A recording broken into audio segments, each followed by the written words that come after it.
बाद एक बार फिर से आप सभी का स्वागत है हमारे कार्यक्रम आपके सितारे में। गुरुजी, इससे पहले कि हम आगे बढ़े, हमारे पास एक ईमेल आया हुआ है। यह है शानू अग्रवाल जी का जी, छत्ता उत्तर प्रदेश से। इनके जन्म की तिथि है 24 जून 1979। समय इनका 11:30 दिन के। तो इनकी जी शानू अग्रवाल जी, आपकी सिंह लग्न की कुंडली बनी है। अर्ध सरकारी विद्यालय में तो अध्यापन का योग है, लेकिन पूर्ण सरकारी में नहीं है। लेकिन हाँ, प्राइवेट में तो आप इस समय कर ही रहे होंगे। साथ ही आपके जो विवाह के योग हैं, विवाह का में काफ़ी बाधाएं हैं। विवाह ऊपर से नीचे तक, यानी कि सर से पांव तक बहुत ही डिसबैलेंस है। मतलब ऐसे ग्रहों में ये कहा जा सकता है कि विवाह आप ना ही करें तो अच्छा है। लेकिन फिर भी आपको बता दें, विवाह 29वें वर्ष में आपका योग है।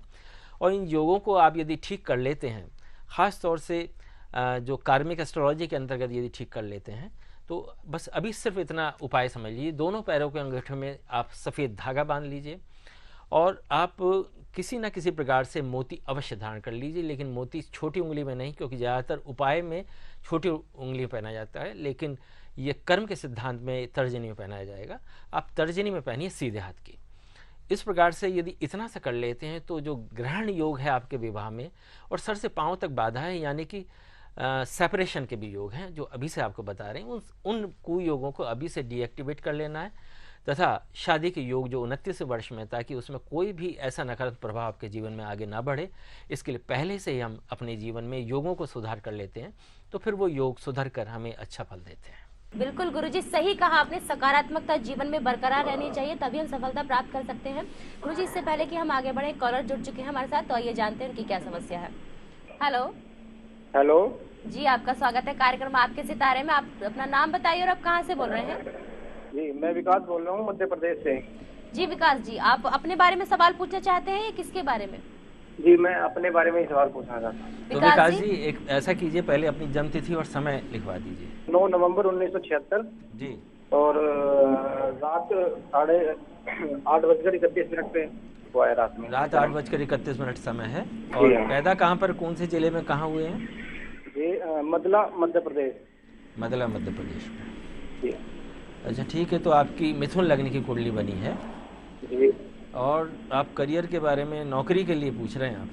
जी हाँ, मैं नौकरी के। तो आप ये समझ लीजिए कि आप तो कम से कम 10 साल से आप नौकरी की तलाश में होंगे। जी, आप बताइए कब से हैं नौकरी की तलाश में?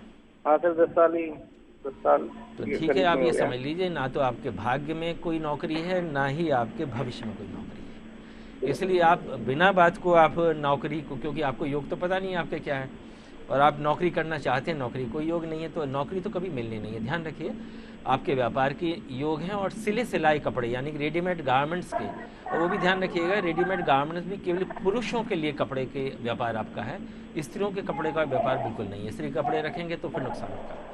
इस तरह से पुरुषों के लिए सिले सिलाई कपड़ों का ही व्यापार पर ध्यान दीजिए और वो शुरू कीजिए।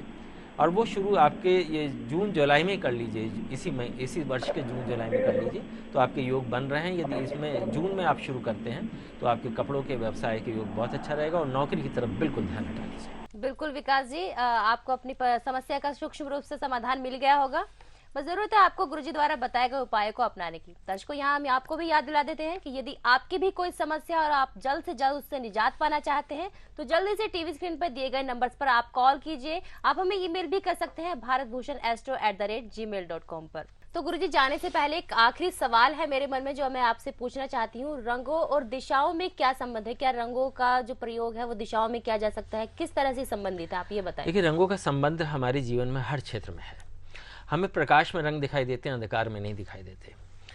इस प्रकार रंग प्रकाश से संबंधित है और प्रकाश दिशाओं से संबंधित है। इस प्रकार से जो सबसे पहले पूरब से जो प्रकाश उदित होता है, तो वहाँ लाल रंग से संबंधित है। इसी प्रकार आग्नेय कोण जो है ऑरेंज कलर से संबंधित है, अर्थात सफ़ेद रंग से भी संबंधित है, क्योंकि वो शुक्र से संबंधित है। इसी प्रकार दक्षिण दिशा मंगल से संबंधित है और मंगल ग्रह का यानी कि सिंदूरी कलर है। इसी प्रकार नैऋत्य दिशा जो रॉयल ब्लू यानी कि एक प्रकार का नीला और ब्राउन रंग से संबंधित है, क्योंकि वहाँ राहु क्षेत्र है। इसी प्रकार पश्चिम दिशा शनि क्षेत्र है और वो शनि का जो रंग होता है वो नीला या काला होता है। इसी प्रकार वायव्य दिशा चंद्रमा से संबंधित है और चंद्रमा जो है वो ऑरेंज या सफ़ेद कलर से संबंधित है। इसी प्रकार हम यदि चलते हैं उत्तर दिशा में तो वहाँ हरा रंग है क्योंकि बुध प्रतीक है हरे रंग का, और ईशान कोण पीले या बसंती या सुनहरे रंग का प्रतीक है क्योंकि वो बृहस्पति देव से संबंधित है। इसी प्रकार आठों दिशाएं हमारे रंगों से संबंधित है क्योंकि आठों दिशाएं ग्रहों से भी संबंधित है।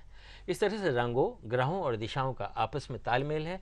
यदि ज्योतिष के माध्यम से इन तालमेलों को वास्तु और ग्रहों की गणना से हम जीवन में उतार लेते हैं तो इन रंगों का हम सुप्रभाव जीवन में लेते हैं तथा कुप्रभावों को तिरोहित कर पाते हैं। हाँ, बिल्कुल सही कहा दर्शकों। तो जिस भी दिशा में आप जाए, बस रंगों का आपको ध्यान रखना है, आप भी अपनी समस्या से निजात पा सकते हैं। अब वक्त हो गया आपसे विदा लेने का, लेकिन जाने से पहले गुरुजी से जान लेते हैं आज का महाउपाय। गुरुजी, आज का महाउपाय का विषय क्या है? आज का महाउपाय का विषय है रसोई घर का रंग। रसोई ज़्यादातर आग्नेय कोण में शुभ मानी जाती है या अथवा वायव्य दिशा में। तो आग्नेय कोण में या तो सफ़ेद रंग हो रसोई का या फिर पिंक और गुलाबी जैसा रंग हो। इस प्रकार जो अग्नि का रंग है वो ऑरेंज कलर भी है और सिंदूरी और भगवा कलर भी है। इनसे संबंधित भी यदि किचन होता है तो वहाँ पर शुभ ऊर्जाएं हमेशा रहती हैं। लेकिन ध्यान रखिए कि जो नकारात्मक प्रभावी किचन में जो ऊर्जाएं रंगों की काम करती हैं वो हरा और काला रंग है। हम अधिकतर किचन में जो बहुत बढ़िया किचन बनाते हैं ग्रेनाइट काला पत्थर लगा देते हैं, वो नकारात्मक प्रभाव देता है। इस तरह से हरा जो बड़ौदा ग्रीन है, इस तरह के हरे रंग के पत्थर आप ना लगाएं, ना ही रंगों की कोई इस तरह से जो कोई साज सज्जा करें। यदि आप शुभ रंगों की साज सज्जा करते हैं तो आपके किचन में जो रसोई घर है वहाँ स्वास्थ्यवर्धक भोजन के ऊर्जा बढ़ पाएंगे। बिल्कुल दर्शकों, तो इस महाउपाय को अपनाइए और अपने जीवन में आ रही अपनी समस्याओं को दूर कर लीजिए। तो गुरुजी, इस तमाम जानकारी के लिए आपका बहुत बहुत धन्यवाद। तो दर्शकों, वक्त हो गया है आप सभी से विदा लेने का। अगले एपिसोड में लौटेंगे तो आपकी समस्याओं के समाधान करेंगे। यदि आपकी समस्या है तो आप हमें कॉल कर सकते हैं, अपनी कॉल रजिस्टर करा सकते हैं। साथ ही ये बता दें, हम आपको रजिस्टर कराने के लिए आपकी प्राथमिकता के आधार पर आपकी समस्याओं के समाधान किए जाएंगे। साथ ही हम आपको बता देते हैं कि आप हमें ईमेल कर सकते हैं bharatbhushanastro@gmail.com पर। तो फिलहाल अब वक्त हो गया आपसे विदा लेने का, तो मुझे और गुरुजी को दीजिए आज्ञा। नमस्कार। नमस्कार।